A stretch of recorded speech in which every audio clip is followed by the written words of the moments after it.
За би өнөөдөр Япон хятадын харилцааны талаар нэг сая Economist гэдэг Английн юм уу? Барууны тэм сэтгүүл байт юм аа. Том сэтгүүл. Тэрний юм харж чад сонсож чад подкаст гэдэг. Тэгсэн чинь ингэж байна.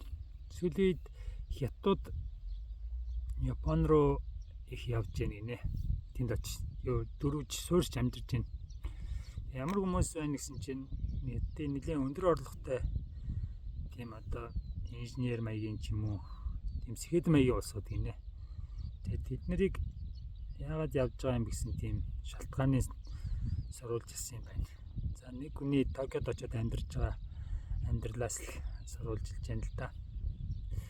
Гэхдээ энэ ковидын хойно ер нь хятадаас гадагшаа явж байгаа хүмүүс их болж байгаа. Ер нь бас эдийн засгт итгэл улс төрдөө итгэл юу нь байдیں۔ Ямар нэгэн шалтгаан байна.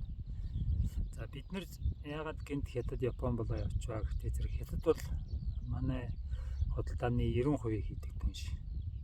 Бид нар 80-90%-ийнхаа юмыг хятадаас авч байна. Экспорт гэсэн ялгаагүй гол түнш.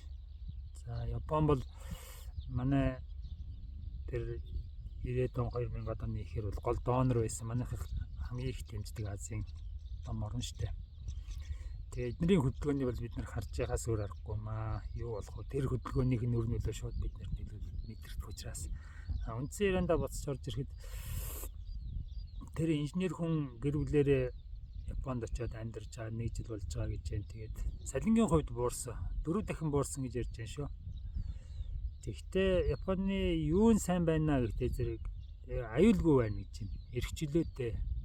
За тэгээд ёо эрүүл мэндийн даатгал гадаад дотоод гэлтгүй бас шудраг. Ер нь эрүүл мэндийн даатгал тогтолцоо сайтай.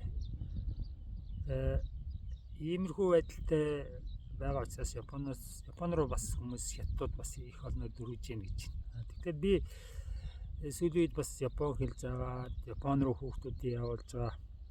Тэгээ бодглоор Японы одоо сүүлийн үед манайхан гол яриад байгаа юм нь болохоор нөгөө салин багасаад байна гэж яриад байгаа шүү дээ.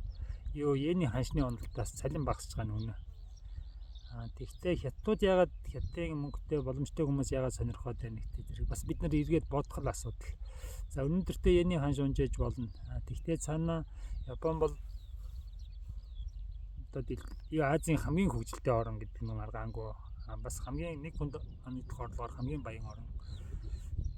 Тэгэхээр тийм амархан эдийн засаг нь эвгүй болоод тийм амархан сүрчихгүй болов. Японыг чи бид нэр хятад бол үнэхээр эдийн засгийн сайн байгаа. Гэхдээ сүүлийн 1-2 жил бол юу л бол маш сайн сүүлийн 10-20 жил маш сайн хөгжсөн орно шүү дээ. Эсвэргээр сүүлийн 20 жил Япон бол нэг их хөгжөөгөө алдагдсан 10-20 жил гэж ярилцсан.